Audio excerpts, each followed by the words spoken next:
Hello guys, hope you all are doing good.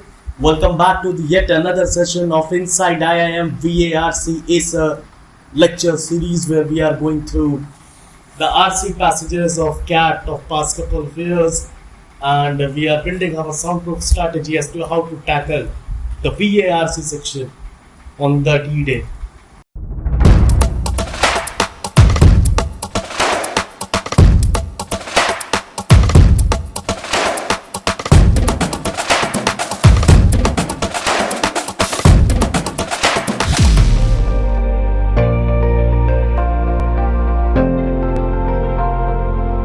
Well, this video will be out. We would have celebrated our 75th Independence Day, and I decided to choose one of the hot topics which have been relevant from the time immemorial in CAT, the British colonialism especially, and it comes back hounding again and again in terms of the difficulty level it poses in front of students.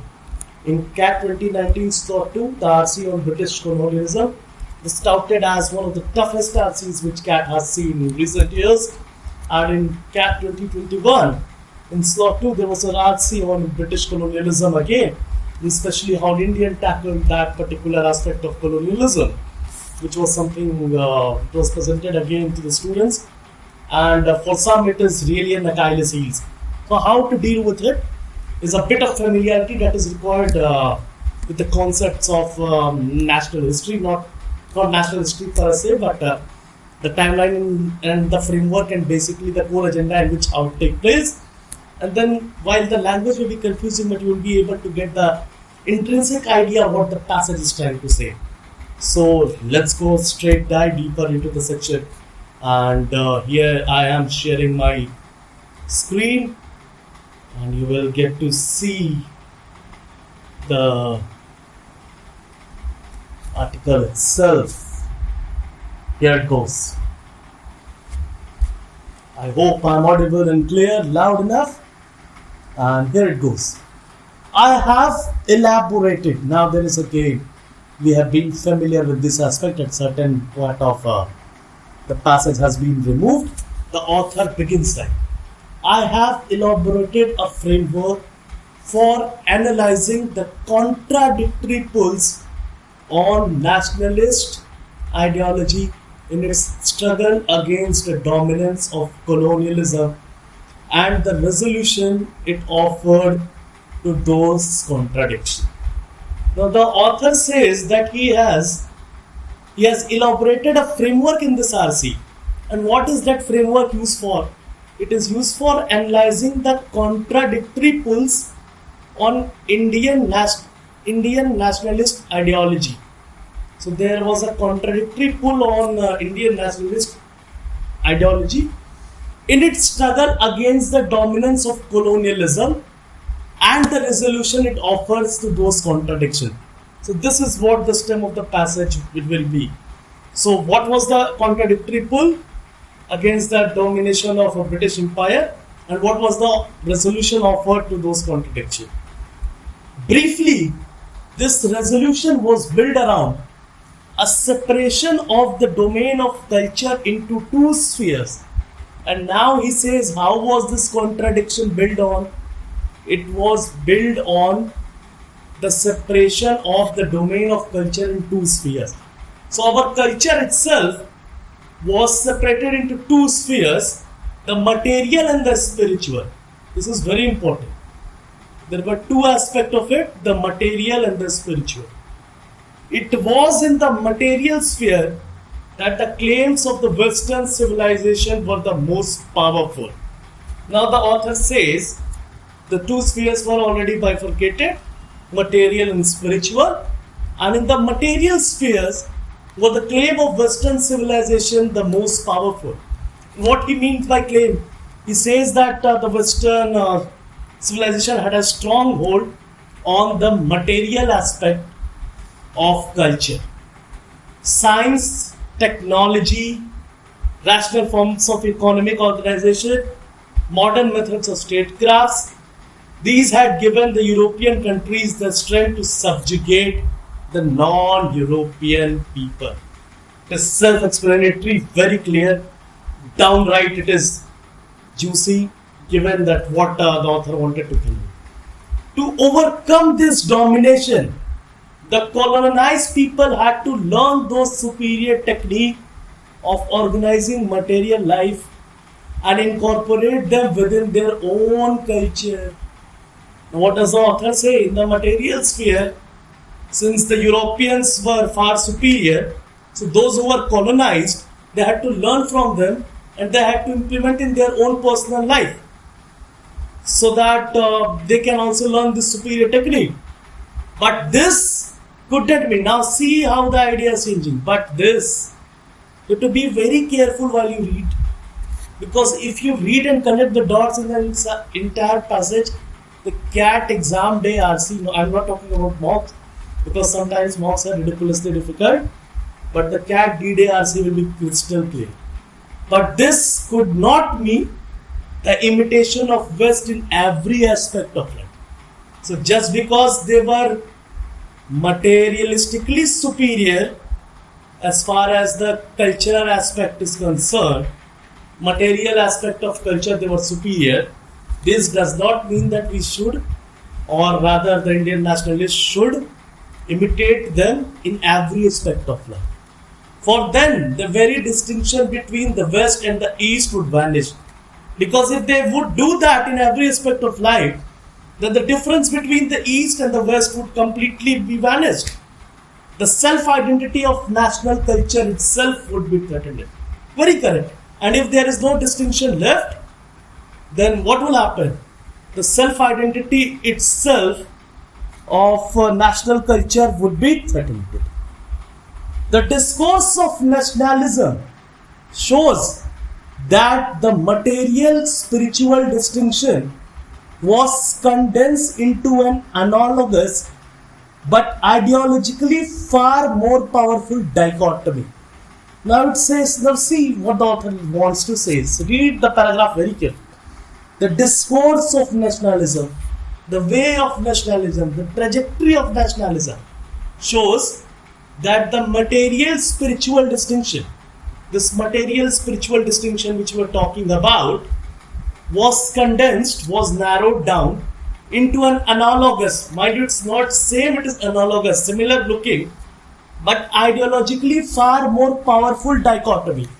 So this material spiritual distinction gave rise to far more superior dichotomy. And what is that called? That is called that between the outer and the inner. That is called the between the outer and the inner. Again, some part has been removed. Applying the inner outer distinction to the matter of concrete day-to-day living separates the social sphere into Ghar and Bahir. Now it becomes really clear. So, material spiritual distinction gives rise, it was condensed, and it was condensed into a far more powerful dichotomy, that was inner and outer dichotomy. And when the inner and outer dichotomy was applied on day-to-day living, it separated into two distinct social spheres, that is Ghar and Bahir. Hope that is clear. What is Ghar and Bahir? The home and the world. The world is the external, the domain of the material. Now see, what comes under material purview? The Bahir, that is the world. The home represents one inner spiritual self, one's true identity. Now what is Ghar? Ghar is inner self. So inner outer was Bahir and was Ghar and Bahir respectively, where inner signified Ghar, outer signified Bahir, because outer means the world. The world is a treacherous terrain of pursuit of material interest, where practical consideration reigns supreme. So basically the idea is very clear. The world is the environment, or let's say it provides you the domain to pursue your material strength. Okay. It is also typically the domain of the male. So what is typically the domain of male? Bahir, that is world. That is material sphere. That is the domain of man. The home in its essence must remain unaffected by the profane activities and of the material world. The home, that means spiritual distinction, the spiritual world, or let's say ghar, should be unaffected by the activities of material world, and women is its representation. So materialistic representation male, intrinsic or let's say ghar representative is women, and so one gets an identification of social roles by gender to correspond with the separation of social space into ghar and bahar.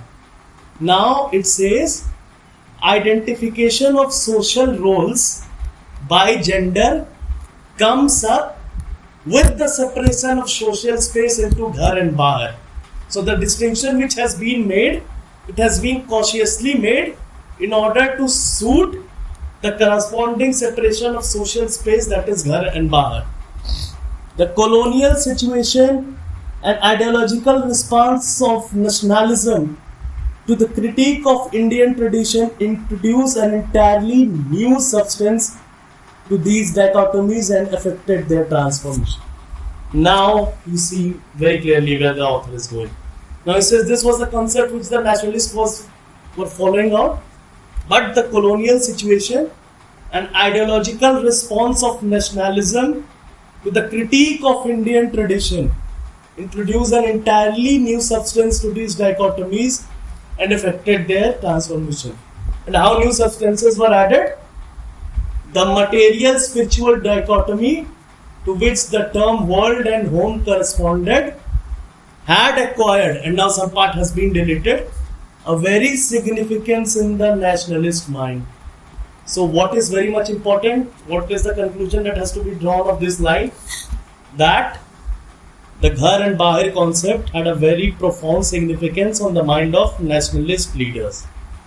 The world was where the European power had challenged the non-European people, and by virtue of its superior material culture had subjugated them, but the nationalist asserted it had failed to colonize the inner essential identity of the East, which lay in its distinctive and superior spiritual culture. The whole essence of this passage is given in these things. In every cat as you go and see, there will be one paragraph which completely states what the author wants to say. So what the author wants to say is that the nationalist leaders were very clear with their ideology that in the material sphere is what they are lacking from the Europeans, and that is why Europeans have subjugated them.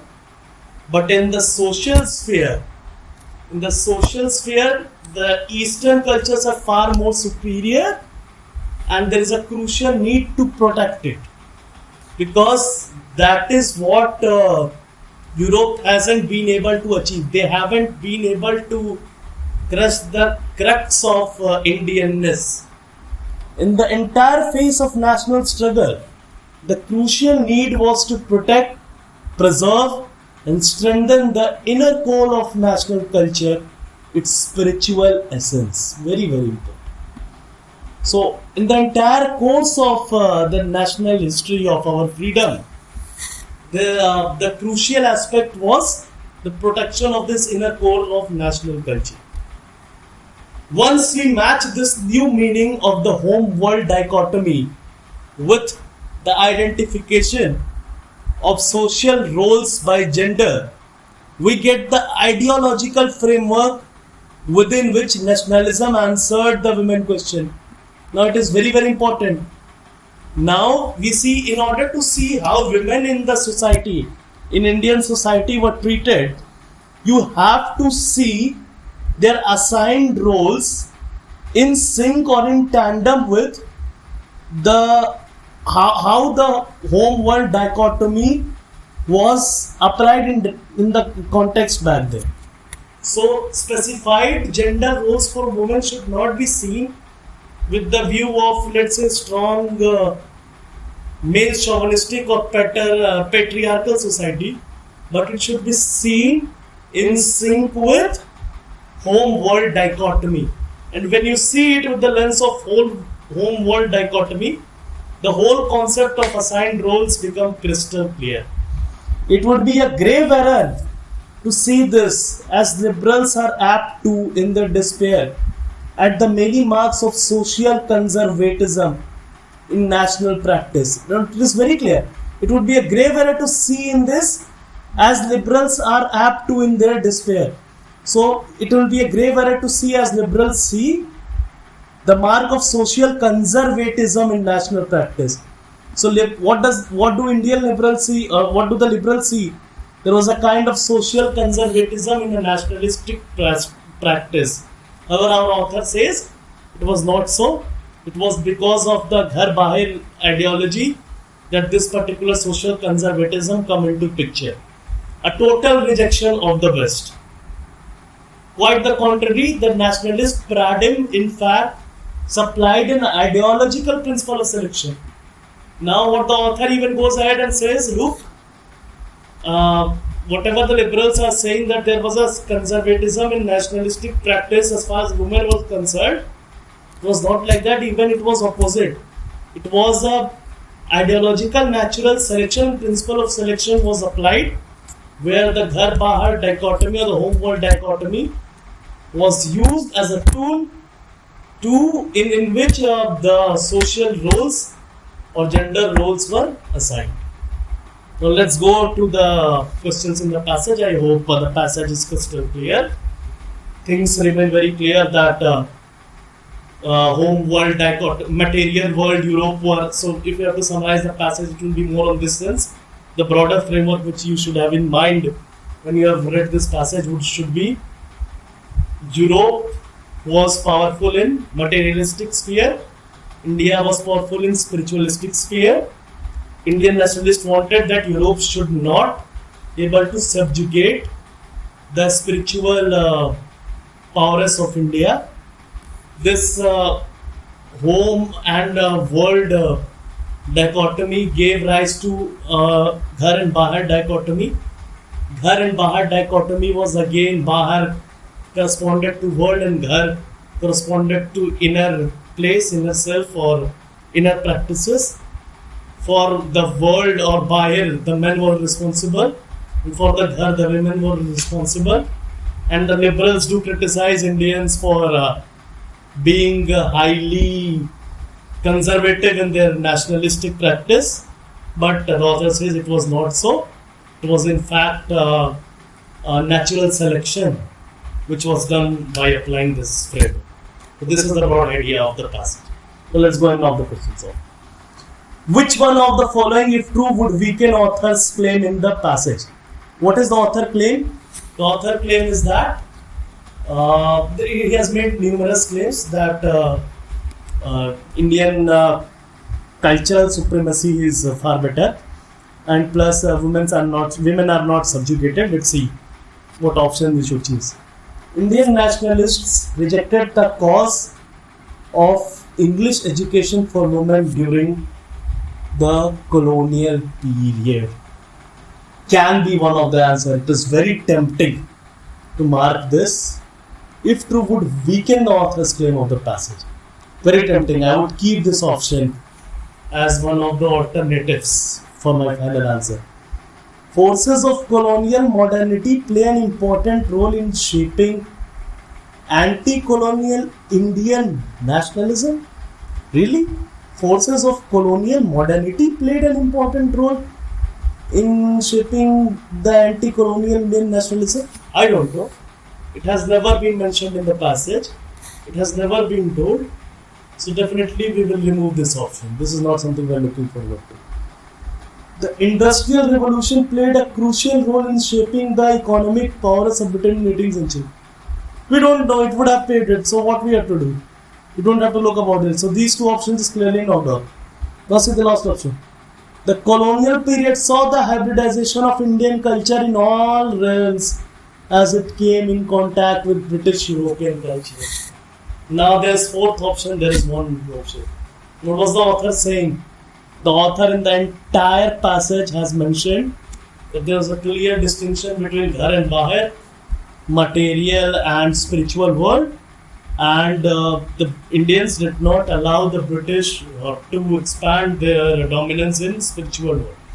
So, in order to weaken the author claim, if it is said that the colonial period saw the hybridization of Indian culture in all realms as it came in contact with British European culture, that will be the right answer. So, this, if true, would weaken the author instance.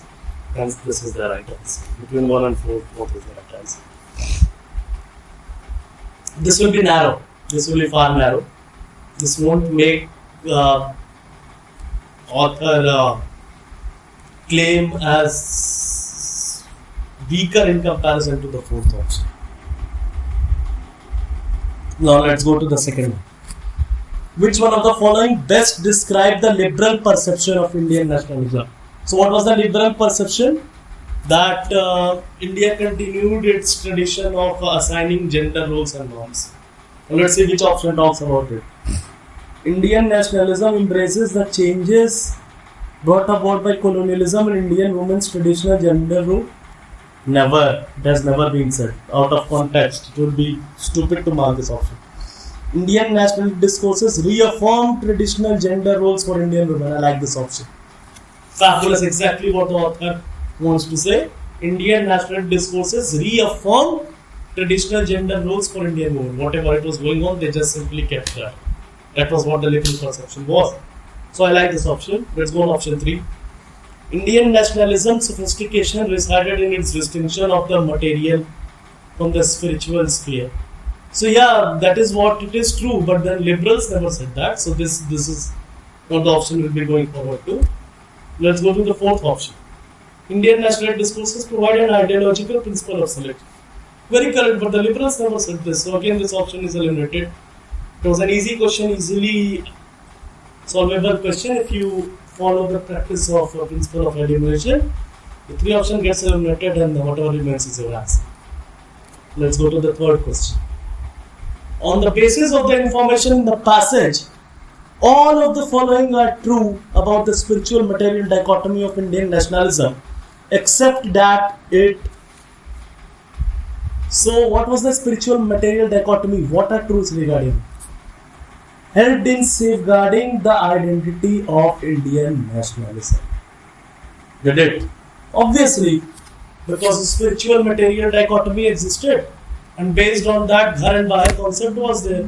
So based on it, they never allowed Europeans to subjugate the matter of, let's say, their dominance into their spherical, into their spiritual context, and hence it helped in safeguarding the identity of Indian nationalism. So this option is true. Constituted the premise of Ghar Bahar dichotomy. Very correct. It is a very correct option. Represented a continuation of age-old opposition in Indian culture. It was never age-old. Continuation of age-old opposition that to in Indian culture. That means it is hinting towards gender role opposition. The stereotyping. It is not true. Gender role stereotyping has been based on a framework. It is not because of spiritual dichotomy caused by Indian nationalism. Was not as ideologically powerful as inner outer dichotomy. Straight away this has been copied from the passage and this was clearly mentioned, so this option is also true. So if you get confused how to solve this in exam, clearly see. You know these 2 options are perfectly fine. So answer will be between 3 and 4. If you are not able to decide straight away, this is your option. Go to the 4th and see if that is present in the paragraph or not.